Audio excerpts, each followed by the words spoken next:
LinkedIn and an ML software engineer. Hi, yes. Could you name a few AI tools that could help to boost productivity? Sure. So as a developer, if you would like suggestions on some of the AI tools that you can use for maximizing your productivity are, especially you can make use of Microsoft Copilot. It is assisting you in coding. It's also helping you in test case generation, also helping you for debugging. I use it extensively when I'm new to a code base and I would like to understand the code base in depth or a deep dive. Also, it is pretty helpful for brainstorming on architectural decisions and designing.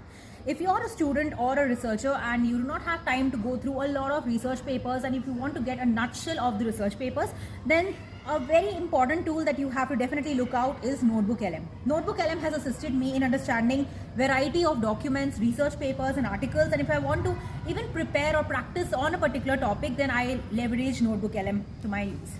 If you're a project manager, then definitely you'll have to explore tools like Asana along with Claude. Claude has an MCP connector called as Asana, so you can definitely use it for your project management skills as well. If you are someone who is into making presentations or make slides as well, then explore Gamma. Gamma is an excellent tool for your presentation making, and if you are short on time and if you want to build a slide of decks on a particular topic, then Gamma AI is wonderful tool that you have to look into. Another tool which is as a go-to is basically Notion. Notion has an AI plugin, so I use it for task management and for keeping a track of the various tasks I have. Definitely these are some of the tools. Any other questions? That's all. Thank you so much.